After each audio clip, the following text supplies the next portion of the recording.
Hi, Alona and Eyal, and welcome to Jody. Jody Cantor, thank you so much for being with us.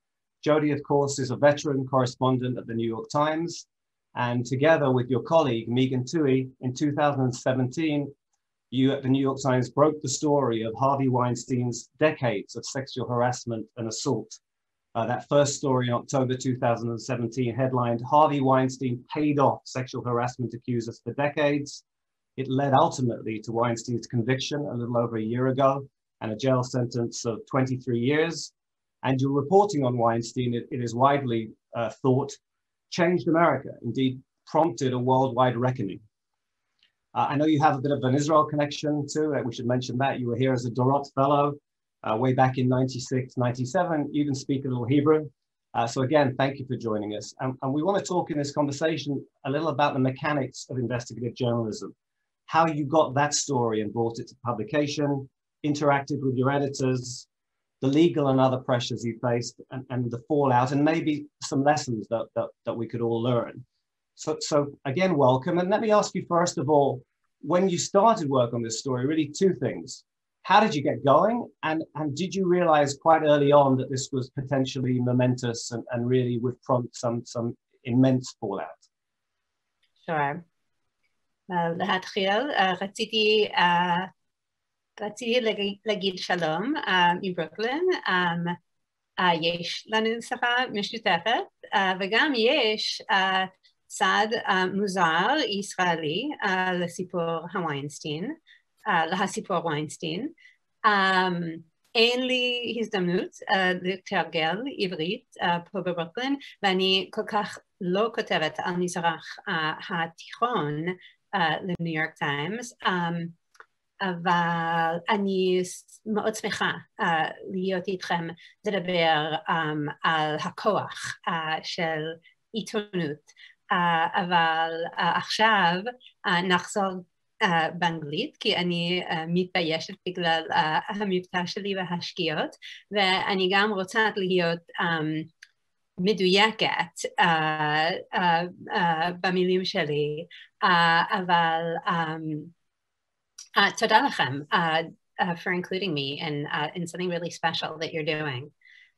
So to answer your question, the Weinstein story actually began with another story about sexual harassment that now seems like it was 1,000 sexual harassment stories ago, but it was really quite a signal story. It was about the American Fox News host Bill O'Reilly, who was a really, really big deal in the United States. He was a media megastar, kind of like fixture of the conservative firmament. And my colleagues, Michael Schmidt and Emily Steele, spent 8 months tracking down the fact that he had secretly, and Fox had secretly paid off woman after woman to quiet sexual harassment allegations. And not only was that a huge scoop, but amazingly, after that was published, O'Reilly was fired, which was unthinkable because the history on this issue had been a kind of history of lack of accountability. And when that story was over, the editors at the Times asked like a question that now seems very quaint. They said, are there other powerful men in American life who have abused women and covered it up? And, you know, how can we do those stories? So they came to me and another group of reporters, and I said, I think we should investigate Harvey Weinstein. You know, and I was drawn to the subject because it seemed so hard. I knew that other people had taken on the story and failed. And, you know, calling sources on a difficult subject is always challenging. But in this case, you know, we were sitting around the office saying things like, how do we get Salma Hayek's personal phone number? You know, how do we establish a direct line to her? We felt we couldn't go through intermediaries. We couldn't go through agents and publicists. We really had to get to the women themselves and kind of instantly convince them to trust us. And also, these are, you know, generally in Hollywood, stars don't like journalists. They equate journalism with like tabloid journalism, very sort of, you know, intrusive, privacy destroying journalism. And so we had to come across totally differently to them and persuade them to trust us.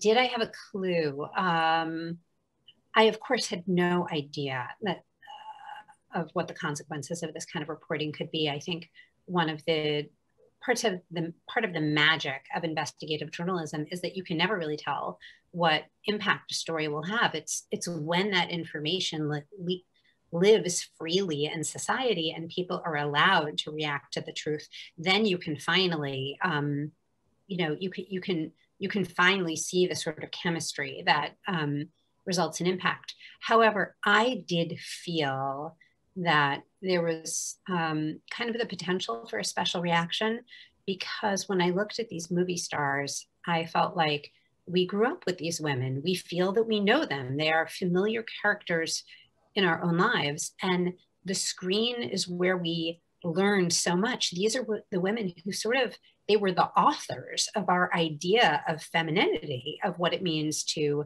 have a romance, what it means to be a young woman in the world. And so if while they were doing these roles, something very menacing was happening in the background, that kind of changes, our whole picture. There's like a massive cultural surprise in discovering that we don't really understand at all this thing that we thought was very familiar to us. First of all, your Hebrew is pretty good there. That came right out of left field. Was there like a breakthrough interview moment? Because you kind of say that the story was kind of around, but nobody had been able to document it sufficiently, correct? Yeah, it was like an open secret. And we in fact had to as a journalist, you listen to a lot of condescending lectures and you have to listen to them with patience, because sometimes you can learn something from them, even if it's just in sort of, I'm sure you've experienced this yourself. Sometimes there's something telling about somebody's dismissiveness towards a story.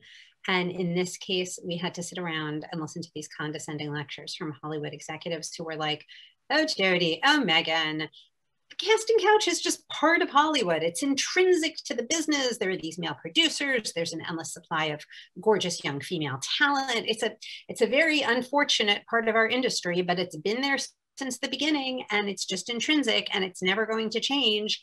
And even if you manage to get your story, which you won't, nothing will change, because this is just Hollywood. So that was very much the attitude we were up against. And part of persuading people to talk to us involved convincing them that this was, even if everybody knew this, and even if it was an open secret, there was a lot of power in actually documenting it. It was almost as though you were having to tell them that what had happened was not okay in terms of the victims. You had to persuade them. Absolutely. Well, I don't want to make it sound like we ran a campaign to sort of, interpret people's experience for them. But I think that the most important thing is that some of these women didn't know that they had been part of a pattern, and they had been blaming themselves for years. We would talk to women who said, oh, Jody, I could never go on the record because you don't understand. I went to the hotel room. I should have run away. I should have known better. And then you speak to these women and you say, well, do you know that there are dozens of other women who experienced the same thing, and that it was almost like a script that always had the same beats, and that it wasn't only you, and that there were high-powered lawyers covering it up, and there were settlements, and et cetera, et cetera. And then the enormity of what they had been a part of would really hit them, because they had never necessarily known, and many of them had blamed themselves in part. Well, you say it began with the editors encouraging you, and then the paper was unfailingly supportive. They gave you resources. The lawyers were always available. You didn't have to do any other daily reporting, or none of that, or how did that play out? We really had the resources to focus on the Weinstein story. We felt that everybody in the organization was behind us. And also, as you know, a lot of investigative journalism is about experience. I mean, God bless people who do it, who are new to it, but Megan and I felt that we had the accumulated experience and weight and authority of the Times backing us up at every point along the way. And we wrote a book taking you behind the scenes of the investigation. It's called She Said, and I think one of the things that comes true, that comes through in the book, I hope, is that even with somebody as menacing and manipulative as Weinstein, he was almost no match for the really powerful tools of journalism all coming to bear on him. You know, we all wonder, how do you take on a bully? It's like a question we ask from childhood. You know, it's a hard question, whether it's a bully when you're 9 years old or whether it's a bully like Harvey Weinstein. The question of how to fully take somebody on like that is a really hard one. And I think the answer is you do it as a team. You do it with really strong institutions and really well-established rules on your side. And even though Weinstein used a lot of really questionable techniques, we can talk about the Black Cube agents if you like, you know, none of that was ever a match, I think, for the bravery of our sources and these women who ultimately did want to tell the truth, and then also the Times's commitment to really getting the story out. Yeah, do tell us a little bit about really, you know, the tools that he tried to use. I think the choice of the word menacing is, I mean, that's a scary word. So he had tools, including some Israeli ex-intelligence agents. He had all kinds of non-disclosure agreements with people. He had extremely active lawyers. Give us a sense of what you were up against. The moral horror of the Weinstein story is, how did this guy accumulate 40 years of allegations?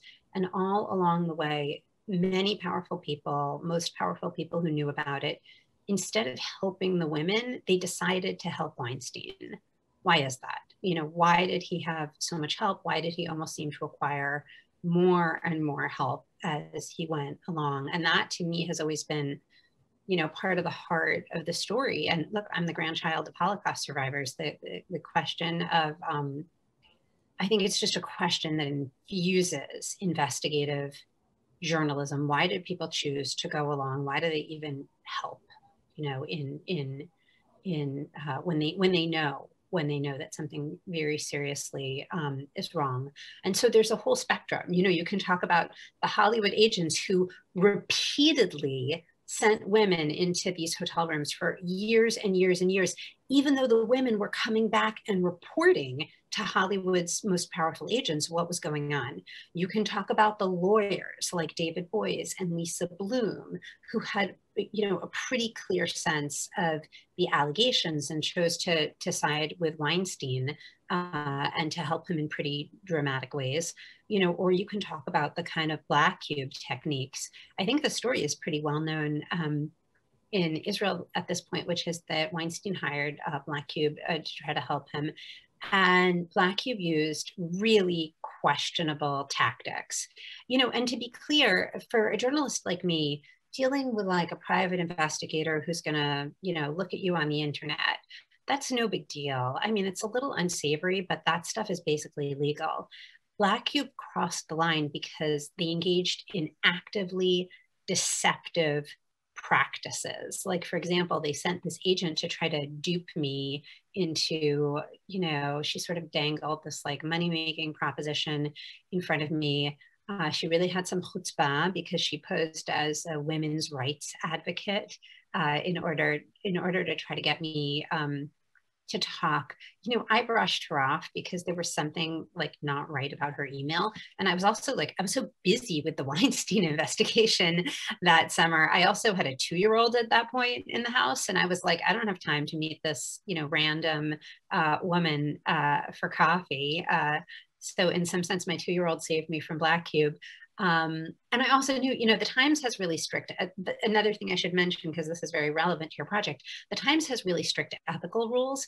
And in her first email to me, she was promising like what appeared to be like a big fee, some sort of lucrative proposition for taking part in some private equity thing in London. But I knew at a glance, there's no way that the New York Times ever would have allowed me to do something like that. So if Black Cube actually had any understanding of our world at that point and of the really strict ethical parameters that we live by, I think they would have known that they had no chance with me. they sent agents to my apartment building here in Brooklyn. They took pictures of my courtyard. I think they may have followed me on the subway at some point. For me, that stuff was only mildly disturbing because we are trained to try to deal with it, and it really did not ultimately have that much effect on our reporting. Where it is much more troubling is that they also did it to sources. These were women with, like Rose McGowan, with serious allegations against Weinstein. And, you know, the fact that these women who were looking for a way to tell their story could have been duped and were to some extent duped by Black Cube is very disturbing. But I also want to say that, like, Besach HaKol, the truth won. You know, Black Cube got a lot of attention and maybe even some free advertising out of this story. But when you really look at what happened, it's a story ultimately of Black Cube being ineffective. One thing that I think I'm getting from what you're saying, which I don't find surprising, but maybe is worth stressing, and maybe you don't feel it's the case, but it seems to me that having with you such an extraordinary journalistic institution gave you a sense of security and reduced some of the concerns that investigative journalists at less credible, less proven, yes, less well-resourced publications would not have, right? Absolutely. I mean, you saw it in, you know, for example, if you read She Said, you'll see the story of Dean Baquet, who is the executive editor of the New York Times and is also an investigative journalist himself. And he really let us do the work. And, you know, he was just advising in the background, but he, Matt Purdy, Rebecca Corbett, that was our main editing team. They had been through so many investigations over the years. They could anticipate Weinstein's moves in advance to a certain degree. And they are also experts in this tricky balancing act that journalists have to play, because you have to be really fair to people who are doing terrible things to you. You know, even I think one thing that people misunderstand about investigative journalism is that we weren't looking to get into a fight with Harvey Weinstein. We weren't even looking to take down Harvey Weinstein. Our only allegiance was to the truth. So there was this very delicate aspect that almost became funny in the end, where, you know, at the end, Weinstein is like going at us. He shows up unannounced in our office. He's using Black Cube. He you know, threw this huge lawsuit at us. And at the same time, we were trying to be fair to him and, you know, kept saying, Harvey, well, like, we need comment from you. How do you want to respond to these allegations? Because part of making the story airtight involves making sure that he has really had a chance. He has really had a chance to say his piece. I think that part of the value of experience here is in distinguishing a real threat from a lot of noise. For example, in the final few days of the investigation, Weinstein hit us with what looked like a very intimidating threat of a lawsuit. I think this document was 18 pages long. It had all this scary language. You have no right to, you know, pursue this story. We're going to sue you to, you know, high heaven. You're doing this wrong legally and that wrong legally. And the Times' lawyers, because they've been through this many times, they were able to just see through the lawsuit and say, this is essentially an empty threat. And there's no way that Weinstein, I think, ever would have sued us on these matters, because it would mean that, you know, in discovery, we would have been able to demand, you know, all of his documents and correspondence on the issue of how he treated women. And that was the last thing he was looking to reveal. I want to ask you, just, I heard your Fresh Air interview, I think it was, and you said we actually we refused to speak to him off the record, because then you get trapped into a material that you can't present the way you want to present it. Elaborate a little bit on that, and on any other very specific lessons that you have for investigative journalists that are really central to being able to achieve the story that you're trying desperately to bring to the public.